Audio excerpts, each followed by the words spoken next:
qu'est-ce que la discipline positive, puisque je suis formatrice de discipline positive. La discipline positive, c'est une approche éducative qui a été créée par Jen Nelson.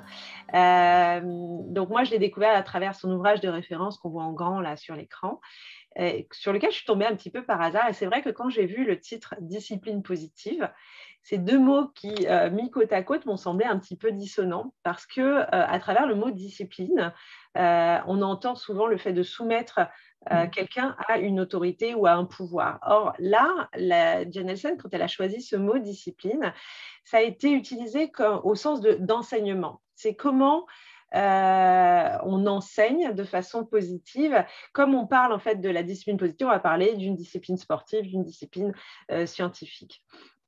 Et donc, positif parce qu'on va s'attacher à ce qu'on fait de bien et on va utiliser ce qu'on fait de bien comme un levier d'encouragement. Donc, la discipline positive, c'est une pédagogie par l'encouragement. Et puis, ce qui m'a plu aussi dans cette approche, donc on voit que c'est une approche qui va conjuguer à la fois la fermeté et la bienveillance. Fermeté et bienveillance, en fait, souvent, dans nos valeurs familiales et dans nos valeurs parentales, on se dit, moi, je veux être un parent qui est bienveillant, etc. Et souvent, d'ailleurs, on parle de parentalité bienveillante. Et quand on parle de parentalité bienveillante, en fait, il manque cette fermeté. Parce qu'on ne peut pas être que bienveillant, parce que si on n'est que bienveillant, eh bien, finalement, il va manquer ce cadre, cette fermeté dont l'enfant a besoin pour grandir et s'épanouir. Et quand on parle de fermeté, en fait, on parle du respect de soi en tant qu'adulte, on parle du respect du monde de l'adulte, du respect des situations et des règles et des limites qui sont imposées, bien sûr, dans la famille, mais aussi dans la société. Et quand on parle de bienveillance, alors on va parler du respect de l'enfant, du respect de ses besoins et du respect des étapes de son développement.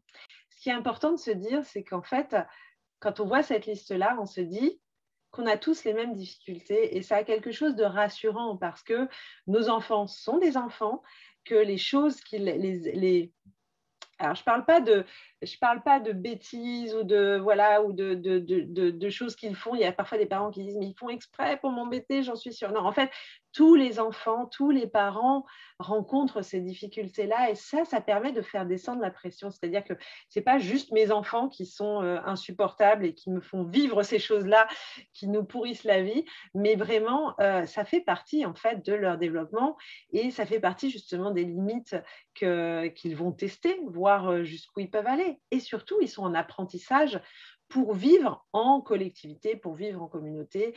Et la première communauté d'enfants, c'est sa famille. Notre rôle de parents, c'est de les amener jusqu'à l'âge adulte en les aidant à développer les compétences de vie dont ils auront besoin pour devenir des adultes épanouis, responsables, autonomes, qui ont des belles valeurs. Et en réalité, quand je rencontre un défi ou une difficulté en tant que parent, on peut mettre en miroir la valeur, le talent, la compétence que notre enfant n'a pas encore développée. Et le premier vecteur d'apprentissage pour nos enfants, c'est de nous observer. Et l'enfant tout petit, tout bébé, dans son berceau, dans son transat, sur son tapis de jeu, il observe les interactions qu'il y a autour de lui, il observe la façon dont on se comporte et dès le plus jeune âge, il apprend en nous regardant. Et du coup, ça nous enseigne aussi que c'est beaucoup plus simple d'apprendre en regardant quelque chose qui est cohérent, c'est-à-dire je fais ce que je dis et je dis ce que je fais, plutôt que de demander quelque chose qui n'est pas en accord avec ce que je fais. Souvent, on amène nos enfants à vouloir s'excuser, reconnaître leurs erreurs, etc. Si nous-mêmes, on est modèle de ça, de dire « oh là là, dis donc, j'ai pété un câble l'autre fois contre cet automobiliste ou tout à l'heure, bon, ça ne me ressemble pas, en tout cas, ce n'est pas comme ça que j'ai envie d'être ». Alors, là aussi, l'enfant, il apprend en nous regardant, qu'on est prêt à reconnaître nos erreurs et qu'on est prêt à changer. Ça permet de montrer qu'on est aussi vulnérable. Exactement. Et qu'on s'accepte aussi tel qu'on est, qu'on se respecte soi.